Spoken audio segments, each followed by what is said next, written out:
Kasih di dalam nama Tuhan Yesus Kristus, mari kita merenungkan satu bagian firman Tuhan yang terdapat di dalam Yesaya pasal 63 ayat 11 sampai ayat yang ke-14. Yesaya pasal 63 ayat yang ke-11 sampai ayat yang ke-14, beginilah firman Tuhan. Lalu teringatlah mereka kepada zaman dahulu kala, zaman Musa hambanya itu. Di manakah dia yang membawa mereka naik dari laut bersama-sama dengan penggembala kambing dombanya? Di manakah dia yang menaruh Roh Kudusnya dalam hati mereka, yang dengan tangannya yang agung menyertai Musa di sebelah kanan, yang membelah air di depan mereka untuk membuat nama abadi baginya, yang menuntun mereka melintasi samudra raya seperti kuda melintasi padang gurun. Mereka tidak pernah tersandung. Seperti ternak yang turun ke dalam lembah, Roh Tuhan membawa mereka ke tempat perhentian. Demikianlah engkau memimpin umatmu untuk membuat nama yang agung bagimu. Demikian firman Tuhan. Yang berbahagia adalah setiap kita yang membaca, merenungkan serta melakukan firman Tuhan di dalam kehidupannya hari lepas hari. Bapak Ibu yang terkasih di dalam nama Tuhan Yesus Kristus, pertama-tama saya menyapa kita Shalom. Kita bersyukur pada hari ini kita dapat beribadah kepada Tuhan, kita dapat bersekutu dengan Tuhan di akhir bulan Mei ini, dan yang bertepatan dengan perayaan hari turunnya Roh Kudus. Tema kita hari ini adalah Roh yang menuntun. Bapak Ibu yang terkasih, di dalam nama Tuhan Yesus Kristus, kita bersukacita karena di tengah-tengah pergumulan iman, di tengah-tengah pergumulan kita yang berat, Allah memberikan Roh Kudusnya sebagai penghibur bagi kita di tengah-tengah pergumulan ini. Dia mengutus Roh Kudus sebagai pribadi yang memberikan kita kekuatan di tengah-tengah pencobaan yang kita alami saat ini. Hari ini kita merenungkan satu bagian firman Tuhan di dalam Yesaya pasal 63 ayat 11 sampai 14. Ini merupakan doa, pengakuan serta permohonan umat Allah setelah kembali dari pembuangan. Umat Allah tentunya telah mengalami perubahan hidup di hadapan Allah, sudah mengerti apa tujuan Allah mengizinkan mereka ada di pembuangan, dan sudah mengerti tujuan Allah di dalam kehidupan mereka. Hal ini disebabkan karena hidup mereka telah dituntun oleh Roh Kudus, sehingga mereka mampu mengerti apa isi hati Tuhan. Sebelumnya atau di masa lalu, umat Allah adalah umat yang tegar tengkuk. Mereka selalu memberontak kepada Allah. Sehingga kita melihat bahwa umat Allah mencari dan melakukan penyembahan Allah lain dan mengikuti Allah-Allah orang-orang lain yang ada di sekeliling mereka. Sehingga melihat hal tersebut, Tuhan membuang mereka ke Babel dan ke Asyur. Namun di pembuangan Bapak Ibu, kita melihat bahwa umat Allah dibentuk, umat Allah diubahkan. Mereka diperlengkapi menjadi umat Allah yang taat kepadanya.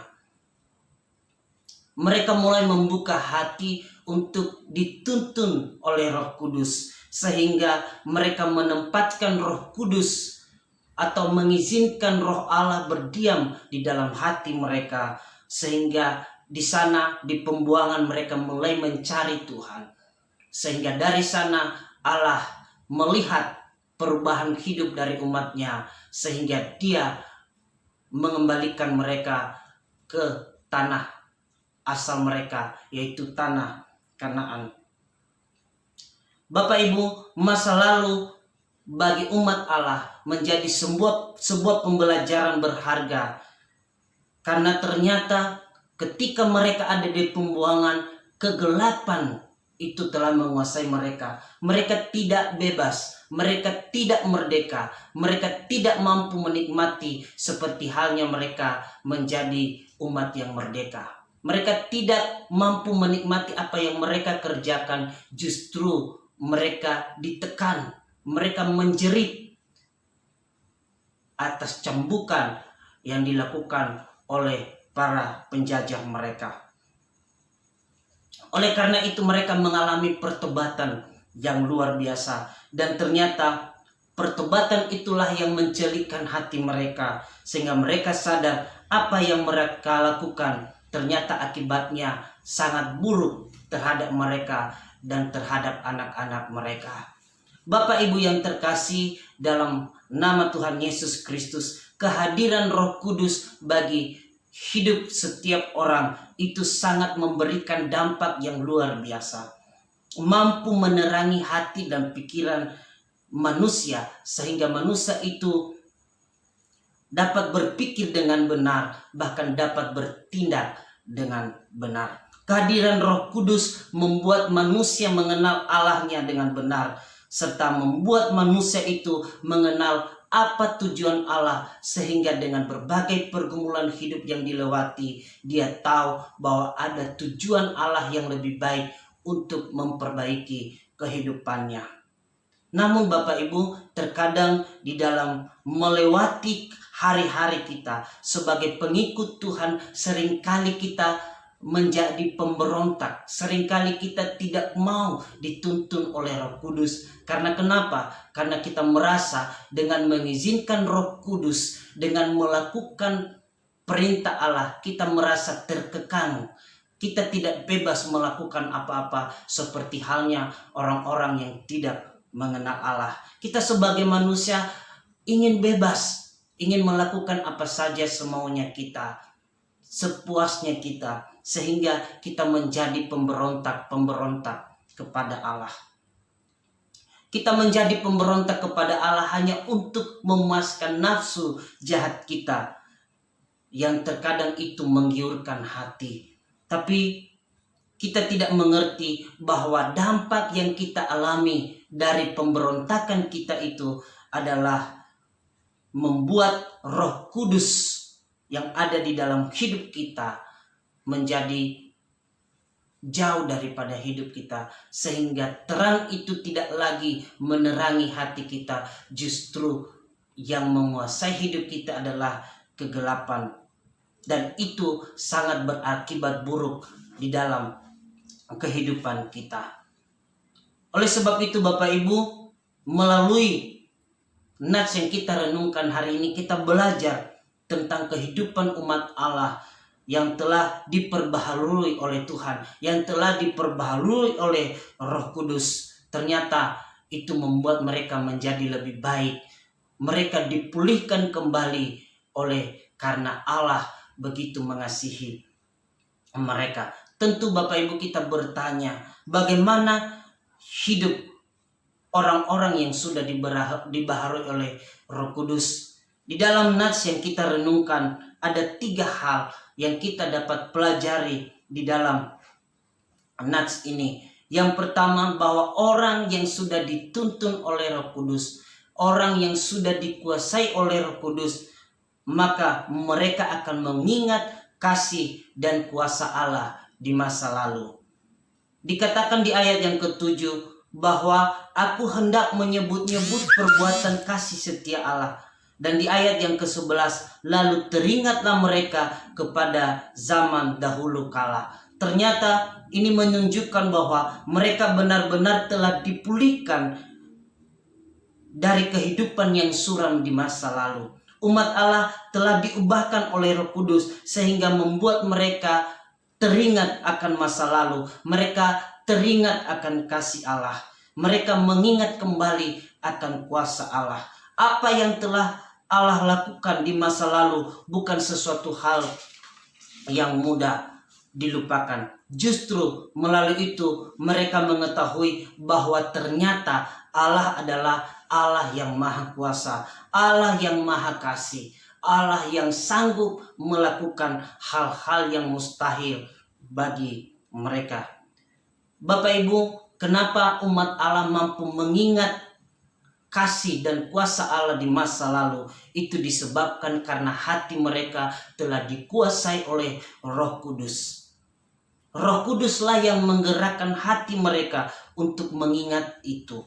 Dengan mereka tidak melupakan apa yang telah dibuat Allah di masa lalu, membuat mereka tidak lagi mengharapkan Allah lain. Mereka tidak lagi menyembah Allah lain karena mereka percaya dan yakin bahwa Allah yang mereka sembah, Allah yang berdiam di tengah-tengah mereka, Allah yang penuh kuasa, Allah yang melampaui Allah-Allah yang ada di sekeliling mereka.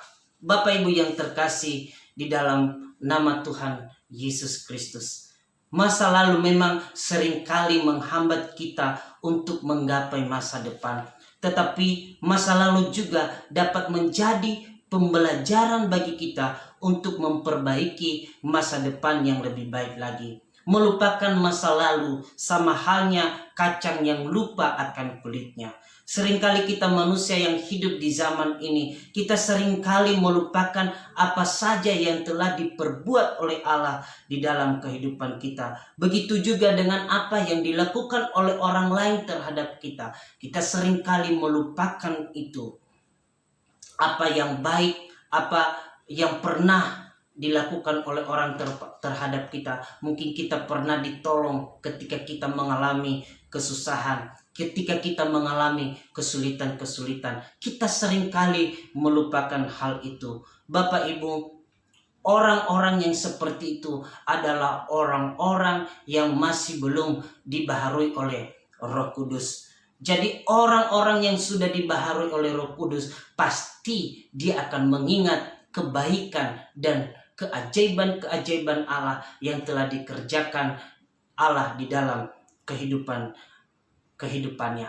Untuk itu Bapak Ibu, sebagai orang yang sudah dikuasai oleh Roh Kudus, mari kita mengingat apa yang telah dikerjakan oleh Tuhan. Mari kita mengakui bahwa Allah kita adalah Allah yang berkuasa. Allah kita adalah Allah yang bertata, Allah yang penuh kasih, Allah yang sangat setia dengan kita. Jikalau ia sanggup melakukan hal-hal yang luar biasa di dalam kehidupan kita di masa lalu, saya yakin dan percaya juga dengan kita mengingat kuasanya itu, kita yakin bahwa melalui masalah dan pergumulan di masa yang akan datang, pasti Tuhan juga sanggup menyelesaikan itu bagi kita semua. Jangan pernah melupakan masa lalu yang telah dikerjakan oleh Tuhan bagi kita pribadi lepas pribadi. Hal yang kedua yang kita renungkan dalam firman Tuhan ini, yakni yang terdapat di dalam ayat 8 dan 14, bahwa ternyata mereka akan hidup menurut kehendak Allah. Ternyata umat Allah yang telah dibaharui oleh Roh Allah, mereka akan hidup menurut kehendak Tuhan, bukan menurut kehendak pribadi mereka. Di ayat yang ke-8 ini dikatakan bahwa umat Allah tidak lagi berlaku curang. Dan di ayat yang ke-14, mereka seperti ternak yang turun ke dalam lembah. Artinya bahwa umat Allah mengikuti kemana saja Allah membawa mereka. Mereka tidak bersungut-sungut, mereka tidak memberontak, karena mereka tahu bahwa kemanapun Allah membawa mereka, pasti itu menuju kepada kebaikan. Apa yang mereka alami di masa lalu menurut pandangan mereka adalah baik, ternyata bukanlah yang terbaik di mata Tuhan. Namun apa yang Tuhan buat pasti kebaikan untuk mereka. Memang Allah seringkali membawa manusia kepada apa yang dia mau. Seringkali apa yang dilakukan oleh Tuhan menyakitkan bagi manusia. Tetapi di nas ini dikatakan bahwa mereka seperti ternak. Artinya ternak itu tidak berkuasa lagi seandainya tuannya telah mengekangnya, tuannya telah mengikatnya. Mereka akan hidup sesuai dengan apa yang dikehendaki oleh tuannya. Dan umat Allah diperlakukan oleh Allah seperti itu. Memang ini hanya seperti kiasan, tetapi ternyata artinya bahwa umat Allah di bawah Tuhan kemanapun ia mau. Dan umat Allah tidak pernah membantah itu. Mereka hidup menurut apa yang Tuhan mau. Karena kenapa? Mereka telah dikuasai oleh Roh Kudus. Dan mereka yakin dan percaya bahwa mereka dibawa ke tempat perhentian, ke padang gurun yang segar, yang tidak pernah ada lagi kekurangan. Tuhan akan membawa mereka ke sana, sehingga jikalau mereka menuruti apa yang Tuhan mau, maka mereka tidak akan mengalami pencobaan dan masalah. Bapak Ibu yang terkasih, kita juga hari ini, kita yang dituntun oleh Roh Kudus, maka kita harus juga menjadi penurut-penurut firman Allah. Kita tidak menjadi pemberontak dan kita tidak menjadi manusia yang selalu bersungut-sungut. Kita tidak menjalani hidup kita sendiri sesuka hati, tetapi kita berlaku seturut dengan firman Allah. Di luar sana banyak umat Allah yang hidup sesuka hatinya, hidup dalam persungutan, tidak menerima kenyataan bahwa yang kita alami saat ini